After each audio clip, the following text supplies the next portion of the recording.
Hello everyone, আমার নতুন একটা ভ্লগে আপনাদের সকলকে জানাই আমি ওয়েলকাম। অনেক দিন হয়ে গেল বড় কোনো ভিডিও আপলোড দেওয়া হচ্ছে না, আর এটা ছিল আমাদের বাড়িতে কালী পুজো। তো সেই উপলক্ষে ভিডিও বানিয়ে রেখেছিলাম, কিন্তু সেটা আর পোস্ট করা হয়নি। তাই ভাবলাম অনেক দিন তো হলো, এবার পোস্ট করে দিই। যেহেতু পুজো, সেই জন্য সবাই কোনো না কোনো কাজে ব্যস্ত, তাই জন্য মাকেও এদিকে বেলপাতা ছাড়াতে দেওয়া হয়েছে। আর এই পাতাগুলো কিন্তু কিনে আনা হয়নি, পাড়ারই একটা গাছ থেকে নিয়ে আসা হয়েছে। চলুন এবার একটু অন্যদিকে যাই। আর এদিকে এসে দেখছি গানের জন্য মিউজিক সিস্টেমটাও কিন্তু চলে এসেছে, আর তার পাশে বিভিন্ন রকম পাতা ফাতাগুলো রেখে দেওয়া হয়েছে, এগুলোও পুজোর কাজেই লাগবে। আর দাঁড়ান, আর একজনকে দেখাই।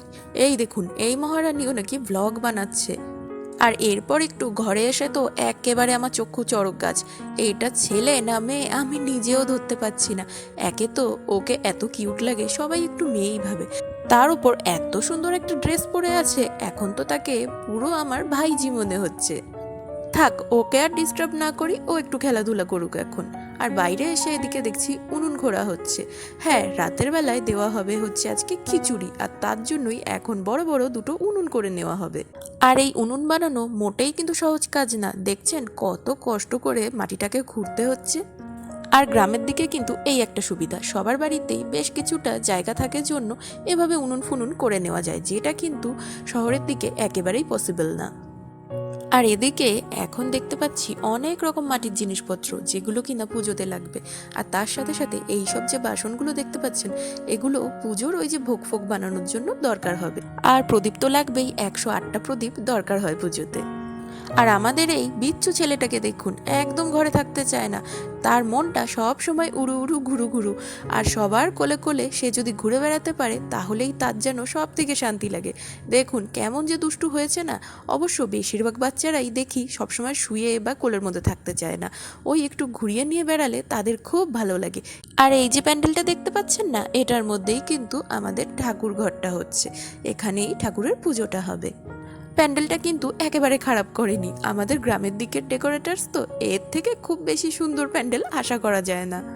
একটু এদিক ওদিক ঘুরে বেড়াই আর মনটা পড়ে থাকে পুচকুর কাছে। এদিকে এসে দেখি তার তো স্নানের পর্ব চলছে, আর স্নান করা মানেই তার যত জ্বালা। কারণ জল তার একদমই পছন্দ না, মানে মাথায় জল দিলে তার মাথাটা একদমই আরো গরম হয়ে যায়। লোকের মাথায় জল দিলে ঠান্ডা হয়, আর ওর মাথাটা হয় গরম। আর জানেন তো এইটুকু বয়স হলে কি হবে, সে কিন্তু খুবই ছটফটে, একা তাকে স্নান করানো একটা চাপের বিষয়। আমার বৌদি ভাই তো এখনো সেভাবে ওকে স্নান করাতেই পারে না, তাই বৌদির মাই ওকে সুন্দরভাবে স্নানটা করিয়ে দিচ্ছে। আর আমার তো এত ছোট বাচ্চাকে স্নান কিভাবে করায় দেখতে বেশ ভালো লাগছে। আর আমি তো মনে হয় কোনোদিনই এভাবে স্নান করাতে পারবো না। আর সব থেকে ভালো কাজটা পেয়েছে মা। যত ধরনের পাতা টাতা আছে সেগুলো মাই সুন্দরভাবে ছাড়িয়ে গুছিয়ে গাছিয়ে রাখছে। আসলে খুব বেশি ভারী কাজ তো মা করতে পারে না, সেই জন্য এরকম ছোটোখাটো কাজগুলো মা নিজে থেকেই গুছিয়ে দিচ্ছে। আর এই দেখুন, গেস্টরা কিন্তু কালকেও কিছুজন এসে গেছে, আর এখন আসছে আমার মসিজি আর তার সাথে তার দুই মেয়ে, জেনজি যাদেরকে বলা যায়। কারণ ওই যে যে ছোটটাকে দেখলেন না, উনি তো একেবারে বিটিএস আর্মি, বাপরে। আর ওই দেখুন, গেস্টের মোটে শেষ নেই। এক গেস্ট ঢুকতে না ঢুকতে তার দিদিভাইও চলে এসেছে তার ছেলেকে নিয়ে বাইকে করে, আর সাথে এনেছে বড় একটা তরমুজ আর অনেকগুলো ফুল। আর আমার মাসি না ফুল চুরি করায় একেবারে এক্সপার্ট, এইটা ছোট্ট করে বলে দিলাম, মাসি শুনলে না আমাকে একদম ধরে পিটিয়ে দেবে। এদিকে তো সবজি কাটিংও শুরু হয়ে গেছে, কারণ আমাদের বাড়িতে একটা অনুষ্ঠান করতে গেলে যতটা ছোটোভাবে আমরা করব ভাবি, সেই একজন একজন করতে করতে প্রায় 50-60 জন মতো এক্সট্রা হয়ে যায়। আর গাড়ির আওয়াজ পেয়ে এদিকে এসে তো আমি একেবারে অবাক, কি সুন্দর দেখুন মালাটা। আমাদের এখানে ঠাকুরনগরে ফুল মার্কেট আছে, আপনাদের তো আমি আগেও বিভিন্ন শর্টসের মাধ্যমে বলে দিয়েছি। আর সেখানেই দাদা, আমার বরের বন্ধু, দাদার বন্ধু, এরা সবাই মিলে গেছিল মালা আনতে। প্রত্যেকটা মালা কি যে সুন্দর লাগছে, তার বলার ভাষাই রাখে না। এই দেখুন, বলতে বলতে আরও কিছু মালা চলে এসছে। এর মধ্যে আছে নীলকণ্ঠের মালা, আর নীলকণ্ঠ ফুল তো দরকার হয়, কারণ মা কালীর সাথে শিব ঠাকুরও আছে, তার জন্যও তো মালার দরকার। প্রতিটা মালাই কিন্তু বেশ সুন্দর হয়েছে। আর এক্ষেত্রে আমার দাদা আর বাকিরা সবাই মিলে কিন্তু একদম দাঁড়িয়ে থেকে প্রত্যেকটা মালা গাঁথিয়ে নিয়ে এসেছে। যাকগে, মালা দেখে তো আমাদের সকলের মন ভরে গেছে, এবার চলুন আলপনা দিতে যাই। আলপনার দায়িত্বটা কিন্তু আমার কাঁধেই পড়েছে, কারণ এইসব আলপনা আঁকাবুকি বিভিন্ন জিনিসপত্র আমাকে দিয়েই করানো হয়। তো যেরকম পেরেছি সেরকম ছোটোখাটোভাবে একটা আলপনা দিয়ে দিয়েছি। মেঝেটা না একটু উঁচু নিচু ছিল, সেই জন্য এর থেকে ভালো আমি আর কিছু করতে পারলাম না। তো আপনাদের কেমন লাগলো অবশ্যই কিন্তু কমেন্টে জানাবেন। আর বাড়িতে কালী পুজোর জন্য ঘরের ঠাকুররা পুজো পাবে না এটা তো হয় না, সেই জন্য মেজো কাকিমা এখন পুজো দিয়ে নিচ্ছে। বললাম না, এক একজন যে যেরকম কাজ পাচ্ছে সে করতেই থাকছে। আর আপনারা কি ভাবছেন আমি শুধু ভিডিও করছি? আমিও কিন্তু অনেক রকম কাজ করছি এর মধ্যে দিয়েই। চলুন আবারও একটু পুজোর ঘরে যাই আমরা। বাবা, এদিকেও কিন্তু বেশ তোড়জোড় চলছে। আর এই পুজোটা কিন্তু আমার নামে মানত করা ছিল। আমি তখন একদমই ছোট, সেই সময় কিন্তু এই পুজোটা মানত করা ছিল। এখন অনেকটা বড় হয়ে গেছি, আরও আগে এই পুজোটা দিয়ে দেওয়া উচিত ছিল। আর এদিকে দেখুন এই ব্যাকড্রপটা কি সুন্দর লাগছে না। দাদা তার কোন বন্ধুকে পটিয়ে এই ব্যাকড্রপটা নিয়ে চলে এসছে, কারণ প্রথমে শুধু কথা ছিল যে পিছন দিয়ে গাদার মালা ঝোলানো হবে, কিন্তু এই ব্যাকড্রপটা না হলে কিন্তু সেই ভালোটা লাগছিল না। একদিকে দিদি শাড়ির আঁচল মুখে বেঁধে নিয়ে ময়দা মাখতে বসেছে, আর অন্যদিকে আমার মাসি একদম আলসেমি মার্কা যেসব কাজ থাকে সেগুলোই করছে। আর এই ভিডিওটা দেখার পরে আমার মাসি বলবে আমি তো তাও দুটো কাজ করছি, তুই কি করছিস? আমাদেরকে নিয়ে শুধু সমালোচনাই করে চলেছিস।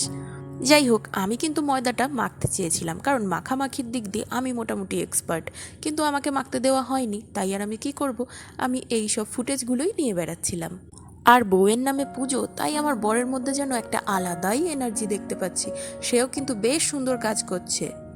আর এই যে বেদিটা, এই বেদির উপরেই কিন্তু মাকে প্রতিষ্ঠা করা হবে। কিন্তু এর উপরে শুধু পেপার দিলে কি চলে? তাই জন্য বরমশাইকে বলা হয়েছে সুন্দর একটা কাপড় এনে এর উপর বিছিয়ে দেওয়ার জন্য। দেখুন, আমার মাসিকে একটু অপমান করাতে আমার মাসি কিন্তু এখন হার্ড ওয়ার্ক করতে চলে এসেছে। কি সুন্দরভাবে নারকেলটাকে পরিষ্কার করে দিচ্ছে। নারকেল ঠিক করে পরিষ্কার না করা হলে কিন্তু ওই যে নাড়ু বানানোর সময় এই গুঁড়োগুলো ঝরে ঝরে নারকেলের মধ্যে পড়ে। আর এই দেখুন আমার কাজের নমুনা, আমি কি কাজ করছি না বলুন? আমিও তো খুব সুন্দর করে মালাগুলো গেঁথে দিচ্ছি। আর এই ফুলগুলো কিন্তু আমার মেজো মাসিই নিয়ে এসছে। মালাটা সুন্দর হয়েছে না আপনারা বলুন তো? আর ফুলগুলো ফুটে আসার জন্য কিন্তু আমার বেশি সুন্দর দেখাচ্ছে। এরপর চলে এসেছি বাইরে, আর এখানে এসে উনুনটাকে পুজো করে নেওয়া হচ্ছে। প্রথমে মা অন্নপূর্ণার নামেই কিন্তু পুজোটা দেওয়া হয়, যাতে রান্না বান্না তার কৃপায় অনেক টেস্টি টেস্টি হয়। নমস্কার পর্ব সেরে এবার চলুন আবারও একটু পুজোর ঘরে যাই। এদিকে এসে দেখি দুই বন্ধু বেশ সুন্দর কাজ করছে, তা বাদে দেখুন ভোগের খিচুড়িটাও রান্না হয়ে গেছে কিন্তু। আর আমার বরমশাইয়ের এত সুন্দর ফিগার দেখে আপনারা প্লিজ কেউ নজর দেবেন না, কারণ এত গরমের মধ্যে এভাবে থাকা ছাড়া তার আর কোনো উপায় ছিল না। আর এত এত ফুলের মালা এরা নিয়ে এসছে, এদিকে ফুলগুলো ঝোলানোর পরেও কিন্তু অনেক মালা থেকে যাবে। এখন ভাবনা চিন্তা করা হচ্ছে মালাগুলো নিজেরা পরেই ঘুরে বেড়ানো না লাগে। এবার কড়াইতে গুড় দিয়ে দেওয়া হয়েছে, মনে হয় নাড়ু বানানোর জন্যই গুড়টাকে প্রথমে গলিয়ে নেওয়া হচ্ছে সুন্দরভাবে। আর এইটা কি পাতা বলুন তো? এই পাতাটা ছাড়া কিন্তু কালী পুজো একেবারেই অসম্ভব। আর এদিকে উনুন কিন্তু জ্বালানো হয়ে গেছে, রান্নাটাও এক্ষুনি চেপে যাবে এখানে। আর কত রকমের মাল মশলা দেখতে পাচ্ছেন। আসলে খিচুড়ি রান্না করার জন্য কিন্তু অনেক কিছুই দরকার হয়। এদিকে ঘরে এসে দেখি কাকিমা তো সুন্দরভাবে তার পায়ে আলতা পরা শুরু করে দিয়েছে। তাই ভাবলাম আমরাও এই সময় আলতাটা পরেই নিই। পুজো করা হবে, একটু পায়ে আলতা না থাকলে না বেমানান লাগে। আমার তো আলতা পরা হয়ে গেছে, এই মহারানীর একেবারে অ্যাকশনই আলাদা, তার একদম ডিজাইনার আলতা ছাড়া চলবে না। এই দেখুন এদিকে কিন্তু সবাই মিলে নাড়ুও পাকাতে বসে গেছে। এখানে নারকেলের নাড়ুই মেইনলি বেশি তৈরি করা হচ্ছে। আর তার সাথে সাথে ওই যে পাতাটা দেখিয়েছিলাম না, সেটা হলো ভাঙের পাতা। তো ভাঙের নাড়ুও এর মধ্যে থাকবে। অনেকে বলে ভাঙের নাড়ু খেলে নাকি খুব নেশা হয়। আমার একটু ট্রাই করে দেখার ইচ্ছা আছে, কারণ আমি তো কখনো খাইনি। দেখা যাক আজকে খেয়ে নেশা হয় কি না। এদিকে বাইরে এসে দেখছি ঢাকি ভাইও চলে এসেছে তার ঢাক নিয়ে, আর তার সাথে ছোট্ট একটা বাচ্চা এসেছে যে কিনা কাসর বাজাবে। এখন সেই ঢাক আর ওই কাসরটাকে মা বরণ করে নিচ্ছে। এটাও হয়তো কোনো নিয়মের মধ্যেই পড়ে, তাই জন্যই করা হচ্ছে।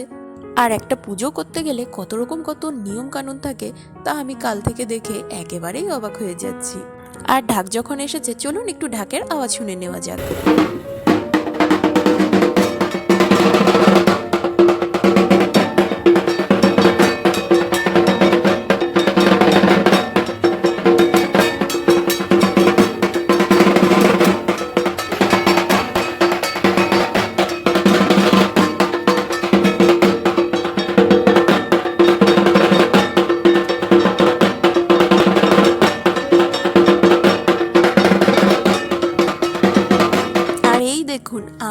কলেজ লাইফের বেস্ট ফ্রেন্ড। কতদিন পর যে দেখা, তা প্রায় বছর দেড়েক হয়ে গেল। আর তার সাথে এসেছে তার ছোট্ট একটা পুচকু সোনা।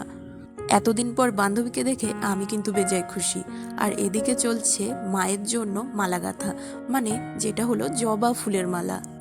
অন্যদিকে পুজোর ঘরে এসে দেখছি লুচি ভাজা চলছে। মোটামুটি মায়ের জন্য সব রকম ভোগই রেডি হয়ে গেছে। তো এই পার্টটা আমি এখানেই শেষ করছি, কারণ একবারে পুরো ভিডিওটা দিতে গেলে অনেকটা বড় হয়ে যাচ্ছিল। তো আপনাদের সঙ্গে দেখা হচ্ছে আমার পরের একটা ভ্লগে। এখনের মতো বাই বাই, আর সাবস্ক্রাইব করতে কিন্তু একদমই ভুলবেন না।